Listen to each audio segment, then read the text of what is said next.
Our next parent speaker is Kara Palladino, founder and program director for A Mom's Peace. Thank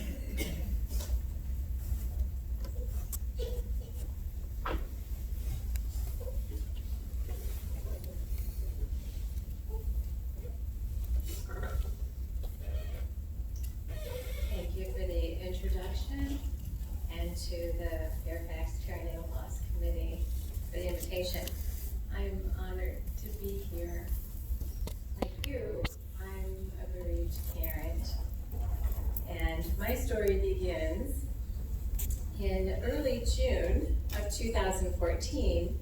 My husband and I were excited to learn that we were expecting our 7th child, and immediately got to work on very important details. How we were going to fit 9 people in one minivan. You know that painful move from car to minivan? Well, it's 1,000 times worse. From minivan to passenger van. My pregnancy was going great, considering that I'm a woman that from the moment of conception to birth lives on Zofran. I undergo a surgical cerclage at 13 weeks and deliver our babies at 30 to 32 weeks. I know the NICU nurses so well, they say, "See you next year, Mrs. Palladino." I had a pretty good idea of what to expect, what is typical for me. But something in my heart wasn't 100% typical this time. I remember reading an article about miscarriage in a magazine and thinking, ugh, I wonder how those poor women do it. And so I quickly turned the page of the magazine. But it was in that moment that I can remember that the Lord was calling me for something, but I had no idea what it could have meant, so I ignored it. In September, we learned that our sweet baby Frances Josephine had died. The ultrasound technician, Karen, the same one that met most of our babies before I did, had tears in her eyes. And I could see on the screen that the baby was dead. It was very obvious. With multiple high-risk pregnancies, I have been through over 100 ultrasounds, and I know a beating heart from a still one. And instantly, my own heart, full of love and anticipation, was broken. My first reaction was one of surprise. This kind of thing happens to other people, but not to me, not to us. Yes, we camped at the NICU, but we left together. They lived. So I was genuinely floored that this was happening. I remember attending a Bible study years before, and the woman had brought up the subject of her miscarriage. And this woman went on to describe how years later she was still haunted over the idea of not being able to lay her baby's remains to rest. And that memory flashed before my eyes, and my next reaction was, well, let me bury my baby. The bereavement coordinator went on to tell me about a very lovely program, a burial program provided by the hospital. And I remember saying, I think that's lovely, but my church will have a plan for me. How embarrassing in hindsight. She covered my ignorance in a polite smile and said that she would help me in any way that she could if I made arrangements for a private burial. I drove myself home, an hour drive. This was a routine appointment, and we're having our 7th child, and my husband doesn't need to be here at every single appointment anymore. It's the same thing every time, right? You get this amazing gift, and it's supposed to go the same way every time, except this time it didn't. The first thing that I did do was call the church that I was so sure that had a plan for burying babies that died in utero. My church, the place I felt most at home. When I didn't hear back from someone, I called again, and I left a message. And I called again, and I left a detailed message. And finally, I boldly said to the secretary, look, I'm not calling you because I need a pat on the back. I'm calling you because I have a dead baby to bury. And would you believe that even those stark words would not get to a call back to me? Let me say this. It's a great church with 10,000 families, and the pastor was out of town. And thank God, really, because if he was there and called me back, A Mom's Peace wouldn't be here. I started calling funeral homes and cemeteries because I have no idea what you do when a baby dies in utero. And apparently plenty of funeral homes and cemeteries didn't either, because all I could hear over and over again was no, no, no. And I heard $5,000. That'll be $5,000. And one man actually said to me, change your language.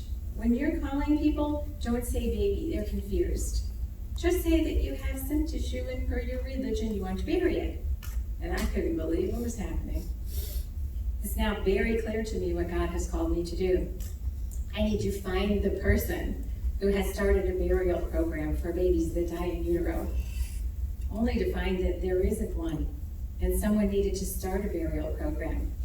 And because I prayed my whole life, please God, don't ever make me bury a baby. It should be me. Instead of burying one baby, we've now helped parents bury hundreds. Perhaps like you, this wasn't the plan that I envisioned for my life. It wasn't supposed to happen to me. But now when I hear, tell God your plans and watch him laugh, I know exactly what they're talking about. Within a month and in practically a trance-like state, I was building a Mom's Peace, an apostolate for mothers of miscarried and stillborn souls. I needed peace, and I was going to find it here. If I could help just one mom so that she didn't have to go through all of the work that I did, hear all of those no's, be discouraged by all of those dollar signs, then I would be at peace. Very selfish, right? But I'm a servant at heart, and I knew that my healing would come in helping. And if your healing comes in helping, then connect with others and serve. We've since connected with hospitals, funeral homes, and many cemeteries. We have placed babies in 14 different cemeteries and have served in 6 states now. We have even been donated sections of cemeteries for this purpose. In 5 years, a small nonprofit 501c3 lay apostolate have served 650 families. Our volunteers are the lifeblood of our organization. From the start, administrators, directors, lawyers, and religious were helping to build a Mom's Peace with the goal of providing peace. Our sewing and knitting teams use their crafting skills and time to gift our families.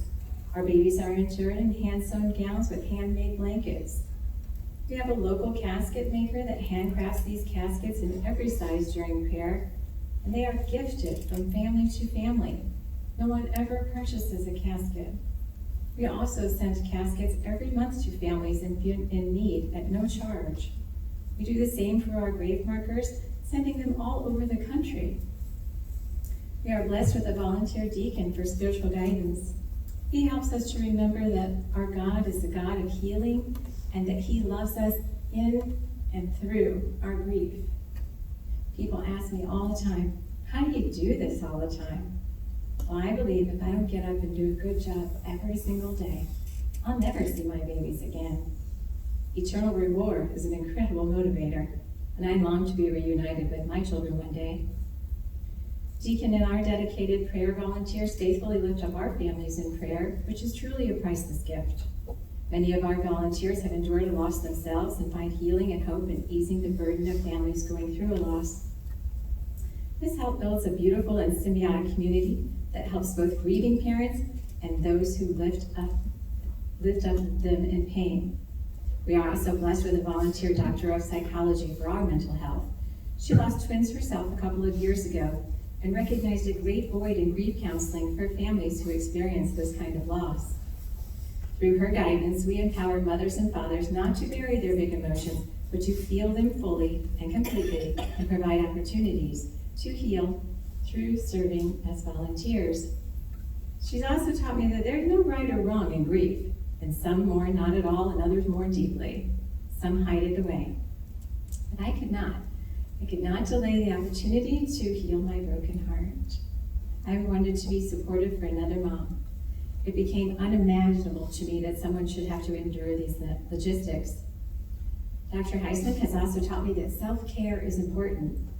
Be kind to yourself. Just when you think that you're doing great, the painful memory of losing your baby will resurface. This is not short term. This is your new normal. Give yourself permission to give and to receive support and guidance. Practice forgiveness. And once heard to forgive is to set a prisoner free and find out that that prisoner was you. Be prepared. You will find yourself in a situation where you have to talk about your loss. Be confident in your answers. Here's an example. How many children do you have? Well, if you're prepared with your answer, it'll be a lot less stressful. I will say, I have 6 living children, and leave it at that. And sometimes I mix it up and say, I have 6 living children and 4 in heaven. And truth be told, with those responses, not very many people are bold enough to ask me what I meant. And I feel like I've included all of our children. And when someone did catch on to what I had said, she went on to tell me about her loss. When given the chance to remember your baby, talk about your baby. This gives others hope and encouragement to do the same. And when you share how God has worked in your life through your loss, you will encourage others. Our community is a key component of A Mom's Peace, and you've just joined the Secret Loss Club, a club you never wanted to be a part of. How many of you were surprised to learn that your friends and relatives have been through loss? You might not have known about their loss until you said, our baby has died. It's sad that we find pregnancy loss hard to talk about, a taboo subject. It makes things all the more difficult. Many people don't understand and therefore don't validate our brokenness over these sweet souls. My husband's grandmother said to me, let's pretend this didn't happen and never talk about it again. We're not expected, not allowed to grieve this type of loss in the society in which we live. And some people don't even consider a developing baby a life. If your experiences are anything like mine, you've been unintentionally hurt by someone who cares about you, who said something hurtful while they were trying to comfort you in the wake of your loss. And though their intentions are good, their words minimize our loss. Has anybody ever heard, it's okay, you can try again? As if the possibility of having another child erases the pain of losing this one. I don't want another one. I want this one. No one would ever say to you, I'm sorry that your husband died. You'll meet someone new. Or, there's probably a reason that you lost that baby, implying that a baby who is less than perfect by our world standards is better off gone. Or, you should focus on how lucky you are to already have children, implying that the grief I feel over the loss of my unborn child can be fixed by focusing on my surviving children. All of these things are said with the goal of making us feel better, but they backfire horribly. They not only minimize our feelings, they also make us feel isolated, because these words would never be said if the messenger knew how they made us feel. They make us feel alone in this Secret Sister Loss Club. And that feeling compounds and intensifies the rawness of our grief. But we are many in this Secret Loss Club. We span generations of time and location, and we are all backgrounds, races, and creeds, and even those of us with the very best medical care. Here at Fairfax Hospital, even we are subject to loss, because loss does not discriminate based upon socioeconomic status or access to the very best health care. So I say that we should use our power in numbers for good. If we, the members of this Secret Loss Club, are everywhere, then let's be there for the next mom and her family who loses a baby. Let's be prepared to listen to them, to hold them, to not want to fix this loss by minimizing it, but instead be ready to accept the pain together and walk with her through the difficult days that follow. To say, I'm sorry that you're going through this, instead of trying to convince her that it's not so bad. To recognize that we might not understand her feelings perfectly, but walk alongside her while she has them. To help her family with the practicalities of life, meal, childcare, helping to pay some of these expenses in the aftermath if you're blessed with the finances to do so. To pray for her, and just as importantly, to pray with her, and remind her that she held her baby every minute of her child's life. Held her baby inside as only a mother can. If we do this for our lost sisters and their families, we will become stronger. Our community will grow larger and more connected by refusing to accept the loss of a baby as taboo. Refusing to pretend it never happened and never talk about it again. Recognizing that our babies existed, they left us too quickly, but they were here, they are loved, and they do matter, and that we can and should continue to speak of them, even if it makes others a little uncomfortable.